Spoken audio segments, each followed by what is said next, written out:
Welcome to the Upshot. I'm Huntsville Mayor Tommy Battle. Our program this week will focus on our road network. I've often said that if a city grows at a pace where it outstrips its infrastructure, you can never catch up. Conversely, if you aren't building a road network that supports new industry and business, you won't grow at all. All of this demands smart planning and strategic thinking. And I'm fortunate in City Hall to have Kathy Martin as our Director of Engineering. Kathy, welcome to the Upshot. Thank you, Mayor. Tell us a little bit about engineering department. How many engineers do you have and what do y'all do on a day-to-day basis? Well, we have 9 engineers and we do a number of different things. We have a development section, which handles mainly grading and building permits and new subdivisions that come into town. We have 2 engineers in that department. We also have a drainage section, which comprises of 3 engineers. And of course, they deal with numerous concerns throughout the city, just miscellaneous drainage issues. Those pesky drainage issues that people are always calling about. Yes, sir, but they also look at hydraulic analysis and how to minimize our flood zones and floodways to reduce flooding within our city. And so in that section, as I said, we had 3 engineers, but our project management section is where you'll see most of our engineers, because we have 4 project managers, each managing about 20 projects. And it could be from small sidewalk projects to multi-million-dollar roadway projects. And so we try to divide those up equally between the engineers, and like I said, they manage projects all the way from conception to beyond completion into a warranty period even. Wow.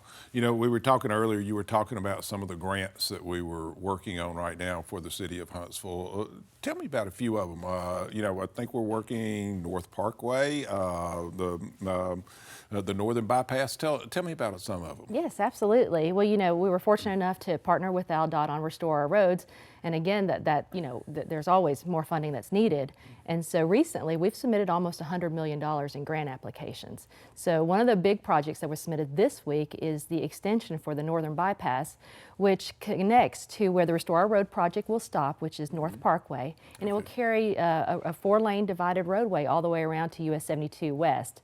Now, for those who, we have to remind, the Northern Bypass comes out Research Park Boulevard, that's right. Crosses 53, and then goes all the way over to the Parkway, right? Kind of follows Bob Wade Lane up there. Correct. Right now, it stops pretty much at Toyota. The Restore Our Road projects picks it up at Toyota and carries that 4-lane divided section to 431 or 231. Okay. And so once we get that complete and underway, right now we're in acquisition, so hopefully by next year we'll be under construction. This grant application will take us from 231 all the way to US 72. So that's connecting 2 major state highways to get all that freight traffic off of our local networks. And then our hope is that we make a major loop in the city and we would take it from 72 to 431. Is that?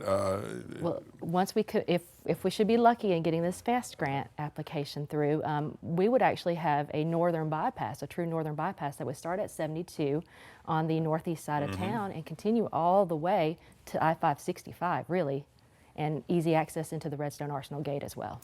Walk me through one of these, like when we're doing the Northern Bypass of Bob Wade Lane.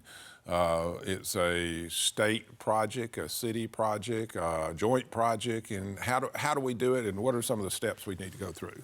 Yeah, I guess Northern Bypass may not be the best example just because there's so many name changes along that corridor, but to the state it is known as State Route 255. Sure. And currently that does end at Pulaski Pike because of the 4-lane divided section. And as you know, they'll build the service roads and then they'll come back a couple of years later and build the overpasses.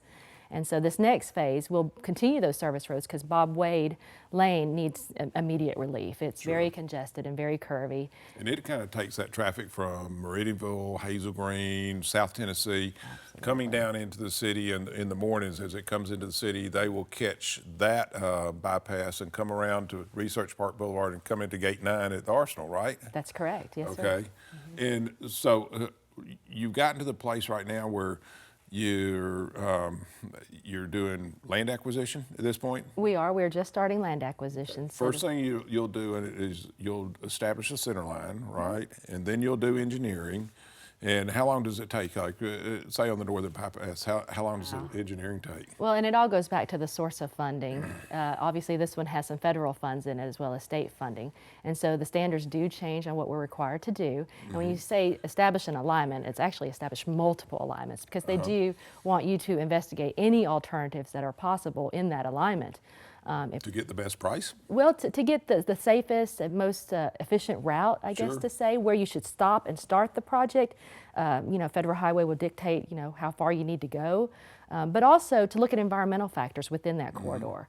So all that takes years, to be honest with you, to get through because there's multiple regulatory agencies that are involved, not just federal highway, but you've got environmental folks as well. So, and you'll have environmental hearings, and We you'll will. have neighborhood hearings and impact studies and all that comes along with it. You will have multiple public involvement meetings. We'll have multiple public notifications to all the regulatory agencies and allow them to comment, and then we have to address all the comments. So all that is actually part of the environmental assessment process. Okay. So once we have alignment and a project established, then we can start design. Okay, then we get down to the engineering and design, right? Yes, sir. In engineering and design, say on that northern bypass section from Toyota to 431, it seems like we've been working on that, what, 3 years now? You're probably right. Yeah. Okay. Yeah. So it takes 3 years to do engineering and design. It takes a number of years to do all the impact studies and everything else, and the environmental and all that. And then we finally get down to Right-of-way acquisition. Right-of-way acquisition, okay. And again, it's based on the source of funding. The state acquires property differently than the city would acquire property. And so appraisals are done differently, review appraisals are done differently, and sometimes they don't stay here locally, they have to go to Montgomery. And so there's multiple steps in appraising land to be purchased. As you do a right-of-way, you're not taking somebody's land, you're actually paying them what is established as a fair market, is that right? That's correct. We do appraisals on all of our... Tell us how it works. Yeah, absolutely. We appraise all land to be acquired, whether it be easements or right-of-ways. And so the city can offer a fair market value based on that appraisal. And I think it's confusing to a lot of people sometimes because, if they don't accept or agree with that appraisal, they're welcome to get their own appraisal, but unfortunately we can't be in the position to negotiate with them. And so it goes to a condemnation process where it takes a judge to tell us, that we can or cannot pay more. Does the condemnation process slow our whole process down of building the road? It can, absolutely. On average, it takes about 3 months to get to a court hearing. Sure. But usually once we get to court and they set a value, we do have a right of entry at the very least. Relocations is another thing, though, that's beyond just acquiring land. If a relocation is involved, then you could pretty much add another year to it because we do try to accommodate the person that needs to relocate. Okay, so we've looked at multiple routes, we've done impact studies, we've finally gotten down to doing engineering, and we've done right-of-way acquisition as we're doing engineering, and it takes a couple of years to do right-of-way and engineering, so finally we're able to build the road. You go through a bid process. Talk about the bid process a little bit. Yeah, absolutely. Well, we advertise because it's all public bid, and depending on the size and the scope of the project and what the grant or the funding agency is, dictates how long we have to advertise publicly. We have a pre-bid meeting to inform all contractors that show up. Sometimes they're mandatory, and sometimes we walk the alignment to make sure everybody knows exactly what's being required, so they will be bidding on the same thing.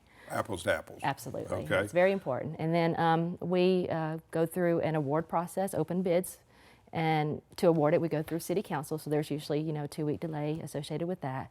But then after City Council should award a bid, we always have to go and back to the contractor. And then now we have pre-construction meetings and get all the utility companies and all the affected parties involved and organized in order to begin an actual project. So we've done all this work, and now we've finally gotten up to, we bid it and we've awarded the contract. Now we can go into construction. We can. Yeah. Okay. Give me an idea, say Zert Road, from inception of saying we're going to start and we're going to fix this road all the way up to when we actually ride on it. 7 to 10 years, is that about right? It really depends on the size and the scope of the project, but Zert Road is actually been expedited. It does seem like it's been close to 7, but believe it or not, we did break it out into 4 different phases to expedite the project because the process of design reviews does take a while, but the right-of-way acquisition on ZERT was special because we only needed right-of-way for the multi-use path on the southbound lanes. Yeah. So everything else was on the Arsenal property or an existing right-of-way. And so that's why we were able to relocate the fence as a separate project. We were able to do all the clearing and grubbing as a separate project. And as you see, we've built the northbound lanes as a separate project. So all that is remaining is the southbound lanes with the intersections. A lot of people say we need to build a road here, and I always tell them now, if you're going to build a road here, and you're going to start from inception right now, and we're going to start going for financing, and we're going to go for everything, you really have to expect it to be 7 to 10 years before you're actually going to be riding on that road. You're actually going to be using that road and having automobiles on it. Is that a norm in major projects? In major projects, I would say so, especially with state or federal funding. 7 to 10 years is average. All right, now talk to me about Restore Our Roads. We have 6 projects going right there. The original Restore Our Roads encompassed 6 major projects, but 8 projects total. So some were smaller, like the Epworth Connector and things like that. Since then, we have taken a supplemental number 1 back, which added an additional access road to Chase Industrial Park as a result of the U-72 East project. Yeah. Currently, we've actually got a request down there for AlDOT to consider 2 more projects that are very important to us to be included in that funding. Okay, in Restore Our Roads, we have South Parkway, Lily Flags, and Burr Springs, North Parkway, Maston Lake. Yes, We have Highway 72 East, remodeling, Highway 72 West, what do we call it, a managed traffic? Access management for South Access Parkway. management. Yes, sir. Then we have South Parkway access management also that we're doing, Cecil Ashburn. Cecil Ashburn. And Northern Bypass. Northern Bypass, and then Epworth, right? Epworth, correct. Wow, that's Yes. a lot of work right now. Yes. For 9 engineers?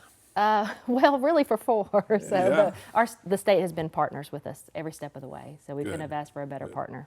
And tell me about the funding on this. Now, most of the time, a lot of people don't realize there's federal, there's state, and then there's city roads. Kind of go through that. Tell me about how the roads are classified. Yeah, the type of roads are classified. The best way I can remember it is if it has a number associated with it, it is a state road. If it has a Okay. white sign with numbers, it's a state road. The interstate is a federal road because it's red, white, and blue signs. Okay. And then, of course, our local collector residential roads. And so interstates in the area would be all of 565, 65, 72, 20, 431, 231. 53. 53. Yes, sir. So those would be your federal roads, and they are the responsibility of, say, the federal government in conjunction with the state and local. That's correct. Most of those roads we can build for an 80-20 split or a 90-10 split, is that right? That is correct, yeah. And you're, I guess, touching on the MPO, which is our planning department. Yeah. Has a fantastic MPO staff that looks at a regional approach to our roadway network. And so, that's kind of how we coordinate the construction of larger roads in our capital plan as we look to our MPO, because it's a collective of the region. Okay, tell me about the state roads. 255, which is Research Park Boulevard, is what I call it, old Right. Ride-Out Road if Right you're out really road. old. Martin Luther yeah. King, Yeah. it changed its name quite a few times. But on state roads, we have usually joint maintenance, with them, because we maintain the roads, landscaping, picking up trash and things like that, but any resurfacing that needs to be done, then the state would do it. And then your local roads are most of your kind of like minor major collectors and neighborhood roads, is that right? That's right, yes, sir. Okay, and we're responsible for those. Correct, yes. And we have people out there who do the pothole patching, the repaving, and all that stuff. When we start talking about repaving on some of these roads, we've had some new, not new, but we've had some changes in how we're doing them. We're bringing them up to ADA compliance on every road. What difference does that make when we remill and repave a road? Right, yeah. ADA has been around since 1991. Americans Disabilities Act, Sure, yeah. And I think that in the past, maybe they've focused more so on facilities, public facilities, parking areas, and things like that. But I can tell you that we've had to educate ourselves very quickly on the new PROWAG standards, which stands for the public right-of-way. So ProWag is specific to our right-of-ways, our roadways. So it means it brings us up to Americans' disability standards on our right-of-ways, Public our right-of-ways. sidewalks, our Handicap crosswalks, and all that, and handicap facilities on being able to cross those streets, right? That is correct. Yeah. The word is that I guess July, the DOJ would look forward to passing the latest ProWag standards. And so we have been educating ourselves on what is required.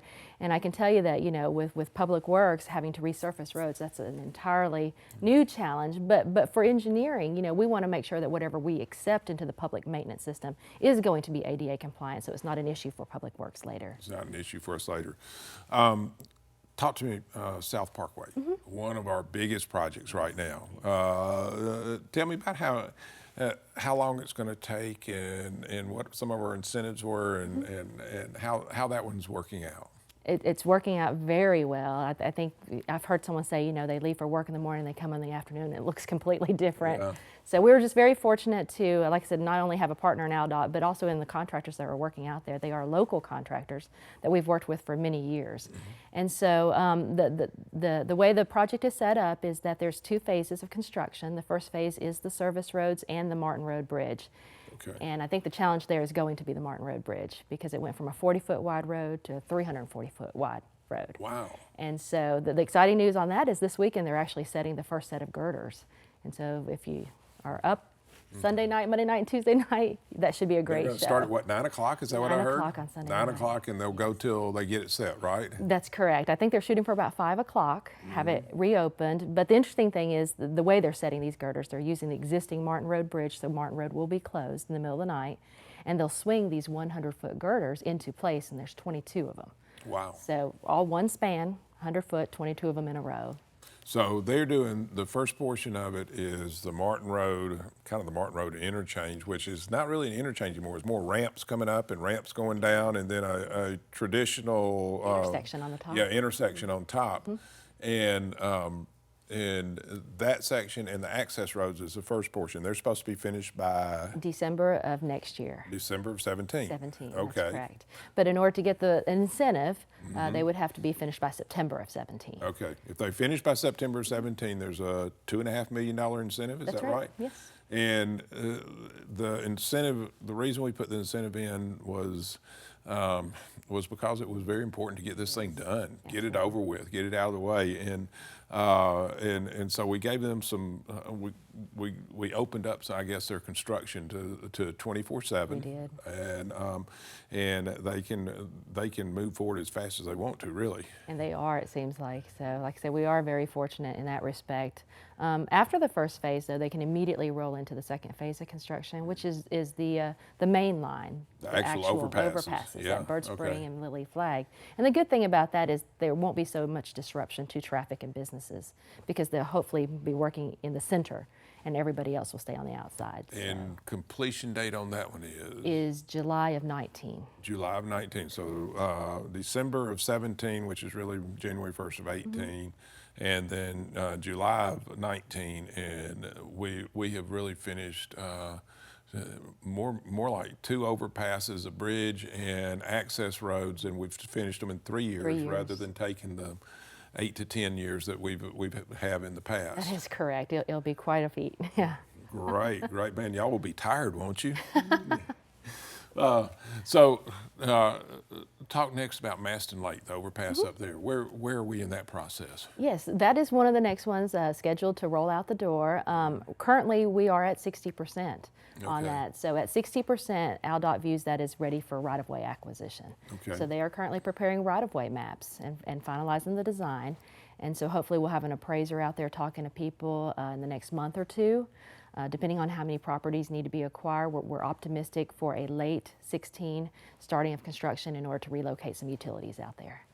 If we start that one late 16, are we looking at, is it another 3-year build or 4-year build or something? I don't think so. I think it'll be a little shorter because it is just one major bridge. Okay. From Maston Lake to Winchester, you're just doing access management.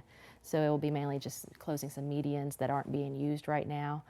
So it should go within 2 years, I would think, be able Wow. to be complete within 2 years. You know, the neat thing is that a lot of times I start thinking about I wish I could step out 5 years from now and look back and say what we've been able to accomplish there. Yes. But the neat thing would be if you're coming from South Tennessee, Meridianville, Hazel Green, you'll be able to come in. You'll have a choice. You can take a right and you can hit the Martin Luther King Boulevard Northern Bypass and come all the way into Gate 9, or you can come straight ahead.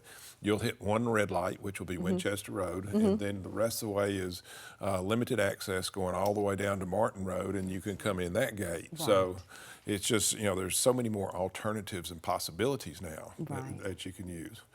All right, go back to Northern Bypass, Martin Luther King extension.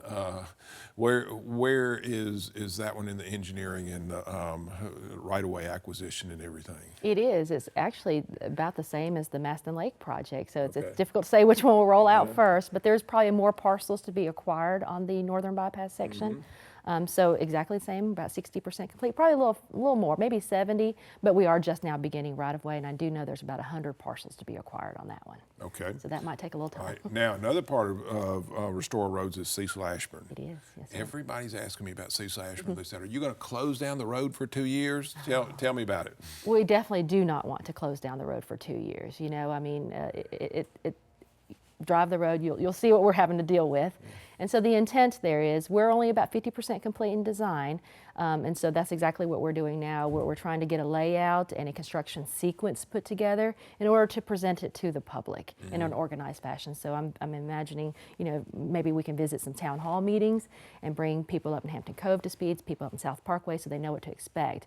But the ideal thing to do would be to try to keep the road open for the duration of the construction, but only have periodic road closures for a week, maybe 2 weeks, during situations where blasting is occurring. Sure. That you cannot, keep the traffic on that And section. I think you've told me y'all are going to go into the hill. We're not going to be out over the space there. No, sir, we do not want to go out any further. So the intent is to go in, but the good news is by looking at the alignment that we have so far, the mountain has been over-blasted to accommodate for, it used to be a 4-lane section that they had designed it for. So I don't think we'll have to go into the mountain as much as we had originally thought, which is good. So we'll change some of those curves and try to use what has been overblasted and hopefully minimize that cost a little So bit. the ultimate goal is to have 4 lanes on Cecil Ashburn to kind of east-west, 2 on each side, and 2 going up the mountain, 2 coming down, right? Yes, sir. There was a lot of talk when we looked at this layout to talk about do we add a 5th lane in there to create that separation, or do we add Jersey barrier rails or guardrails in between? So I think what you'll see is a combination of everything that we just talked about in order to make sure that road is as safe as possible. Since we're at 50%, we're not real sure right now, but we're getting kind real of firming close. up. We're getting real close. Like I said, by the time we do that public involvement meeting, we'll be able to tell people exactly what to expect. Good.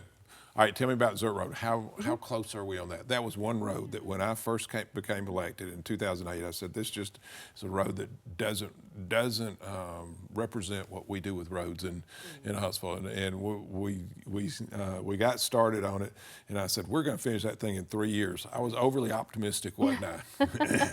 Well, Zert Road and Martin Road right there are both so desperately needed, and the fact that we're going to have $50 million in improvements on just those 2 roads alone says what kind of commitment we've made to that area. So Zert Road, unfortunately, like I said, it is still in land acquisition for the southbound lanes. I'm thinking we're probably about 60% complete, but there are some condemnations that are pending. Optimistically, we are hoping to begin construction by the end of this year on the southbound lanes, but it will probably be about a 1.5 to 2 year duration. So Okay. you're probably looking at 19 before we can actually have all 4 lanes of Zert Road open. So we're taking Zert Road north-south all the way down to Martin Road.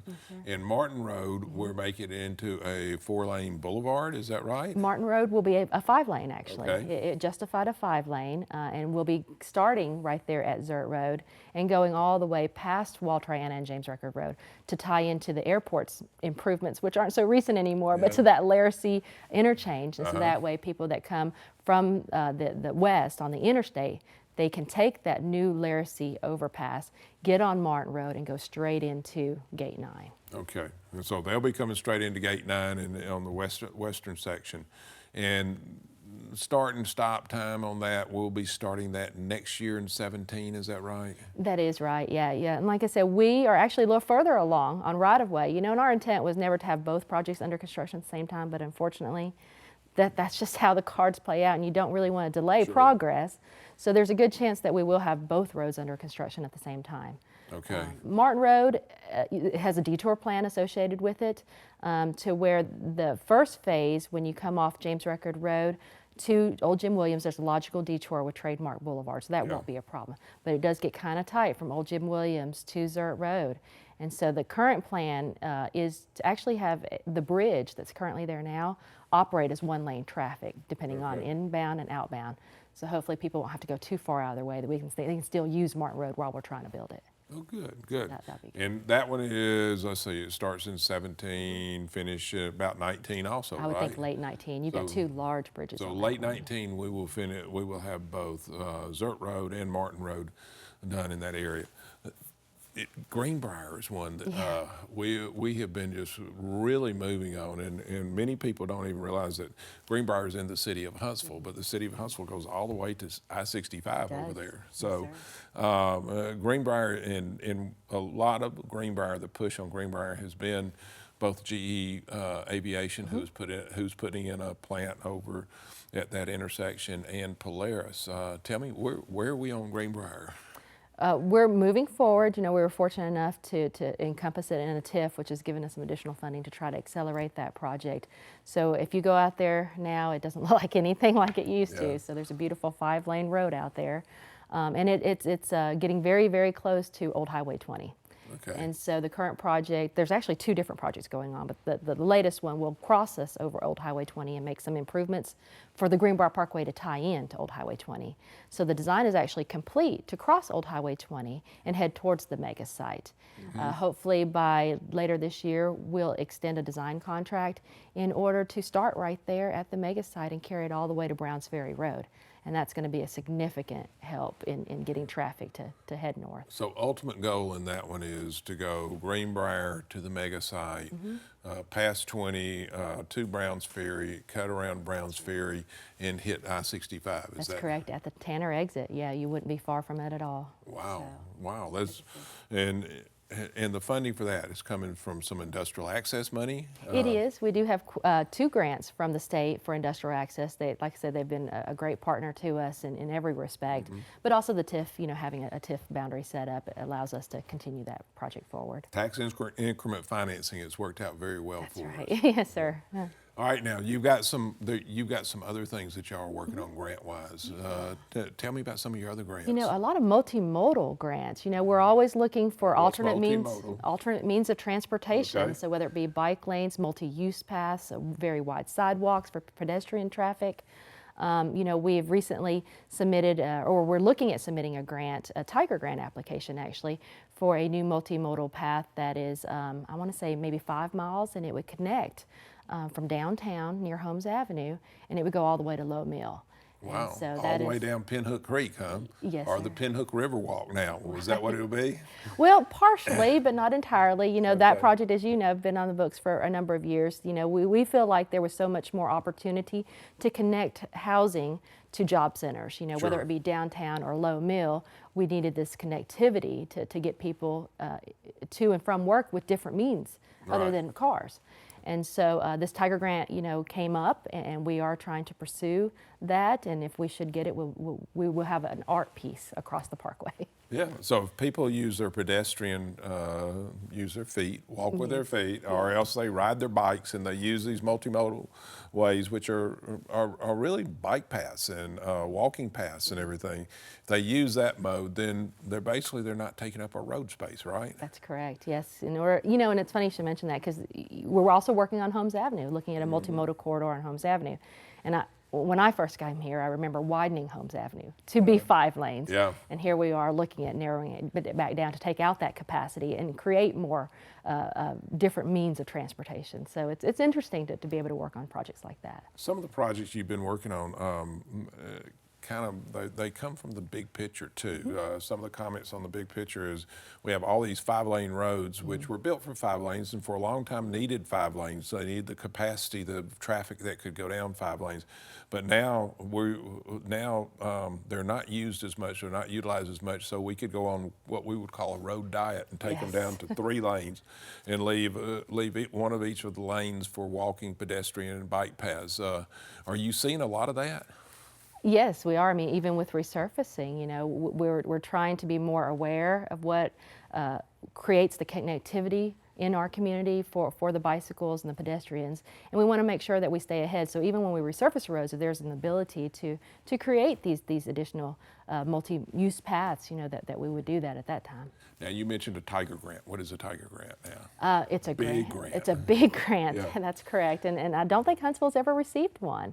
Okay. And so we're optimistic, and like I said, the deadline is in about a month. And we're hoping to submit and get some design plans together very, very quickly in order to make that deadline. Good. Dallas Mills. We're talking about a grant over there for drainage mainly, isn't it? That's correct. Okay. So many years we've been pursuing a hazard mitigation grant for the Dallas bypass channel, and what that is just a additional capacity in our Dallas Creek. To minimize flooding that is the flood zone that would be created in the the Lincoln Mill area. Yeah. Okay. So hopefully we'll be able to reduce that flood zone footprint and help with some mitigation. Take more land out of the flood zone. Absolutely. Yeah. As you do that, I call them big. They're big retainage ponds almost that you make. You make big retainage areas so that when it rains, the rain all goes in there instead of spreading out all over the ground and flooding. Yeah. You know. Talk a little bit about floodplains and everything and how that affects our building process and what it affects as to what you can build there. Right. Well, we participate in the FEMA's CRS program, which CRS is Community Rating System program. Okay. And so every year we follow a guideline that they put out in order to assist our residents with a decrease in flood insurance that can only be available through FEMA. Mm-hmm. And so some of that is public education, but it's also outreach and purchasing properties that are in the flood zone and creating open space such as greenways. We actually get credit for things like that to help the community. And so, you know, that's something that we have 2 engineers that work full time on. And so, as you take property out of the floodplain, it becomes viable property that you can actually develop. You can't develop in the floodplains or flood fringe, or where is it now? right, you cannot put any fill in the floodway, but Okay. in the floodplain or the flood fringe, like you said, the 100-year flood zone, you can. Build up, but you just build up need to above the elevate. 100-year level, right? That's It just correct. costs a little bit more to build up. It does. You would have to elevate, or you could flood-proof your structure and Okay. not elevate.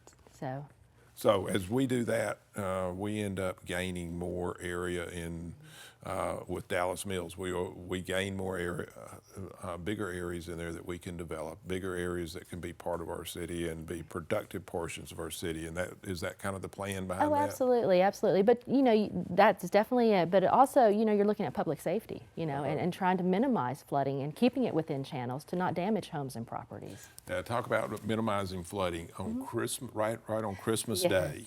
We were out Christmas Day, and Christmas morning about 9 o'clock, I mean, the creeks were full. They were about to pop over the top. And so on Sunday after Christmas, Mrs. Battle and I went on what we call the flood tour. We went out in Hampton Cove, and we went through the Hampton Cove on the eastern bypass and looked out, and you know, to the out past the ball fields and everything. It was just water. I mean, it was like one huge lake.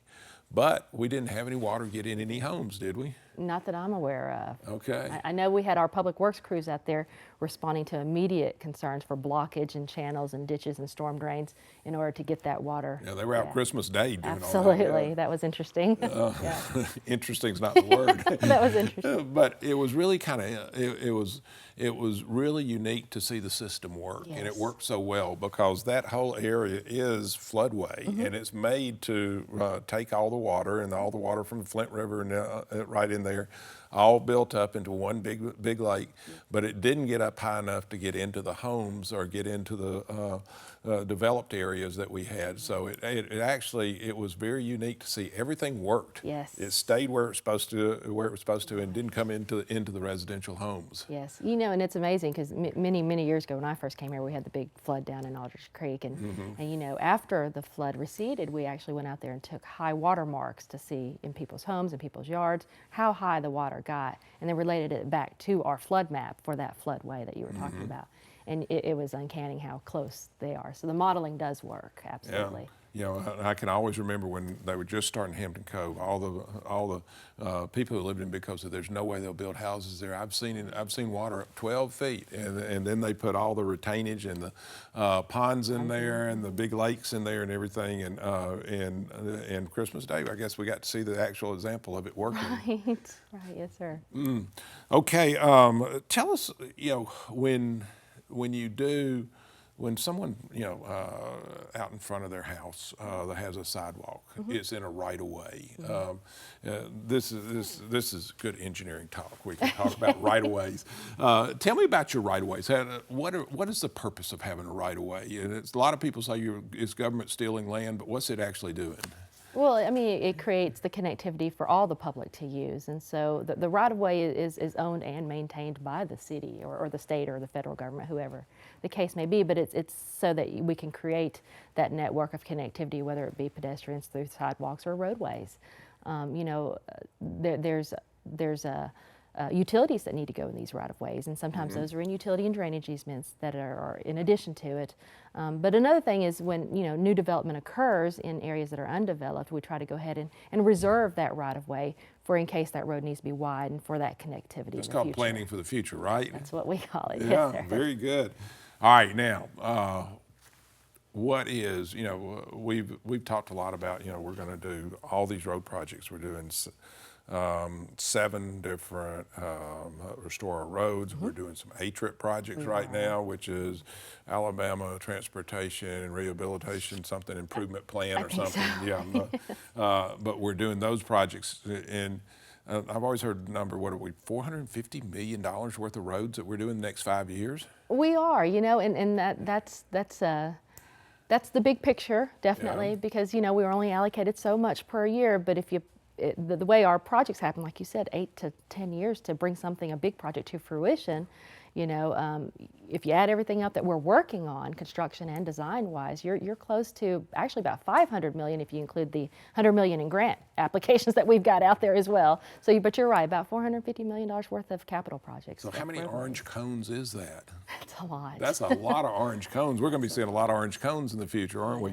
You know, your biggest one, what, you know, on your grant list and everything else, what's the project that we've got to do that you know, we have coming up that we've got to move forward with, that we've got to that's going to make, I think, the biggest difference with us? What do you think? Goodness, that's a hard one to pick. I mean, we've got so many good ones. You know, I think, you know, back in 14 when we launched the Restore Our Roads, those were definitely our most important and the biggest impacts to our area. And one of our next ones probably the 255 or Research Park improvement that we've got in right now. Right, the request we have in to add an additional lane to State Route 255 between US 72 West and I-565 is desperately needed. I mean, it's like a parking lot in the mornings. And So in other words, Research Park Boulevard, we're talking about adding a new lane going in both directions? We're requesting ALDOT to consider that as the next Restore Our Roads project because there is we reserved a little money in that program, and so that one, you know, would be a good one to add in at this point in time. Okay, now finally. Southern Bypass. Right. Is it Southern Bypass or is it another name now? No, we do not have a Southern Bypass. It is actually called the Arsenal East Connector. Okay. And, you know, we recently worked on it not too long ago. You know, the design, there was a layout done, let me say, many years ago. Yeah. And we all know that the Arsenal was not happy with that alignment. And yeah, so, we had a force protection study, and the force protection study showed it came within, you know, within, you know, so many yards of where our Missile Defense Agency did 80% of our missile defense work, and it just didn't really make sense. So we kind of went back to the drawing board, didn't we? We did. Back in 14, we did take another look at a layout because we know that's got to be, it's necessary. South Parkway can only handle so much. We've got to have a viable north-south connector. So we did go back to the drawing board in 14. We have a new alignment alignment out there now. And it is part of our MPO, this Metropolitan Planning, but it is a visionary project right now. So really it's a line on a piece of paper. Yeah. But I have a feeling that we'll be looking closely at it soon. I think that's going to be one of the roads that is going to be a necessity in the future, because a lot of our modeling shows that by 2025 to 30, the parkway starts to get to capacity. Absolutely. And when it hits capacity, then then it becomes a parking lot. Really, Absolutely. gridlock comes in and everything else. So we've got to have an alternative that we can run parallel to it and take some of that, I guess, the traffic off of it and give it a little bit more capacity for those north-south corridors. Absolutely, very important. It's inevitable. So we've got to start looking in that direction. Kathy Martin, thank you so much. It's been a My great pleasure. conversation Thank today you, about Mayor. roads and where we're going to go and where we're going to go in the future. And I'd like to say I'm Mayor Tommy Battle. We've been talking about roads today, and we look to see you next time on the Upshot.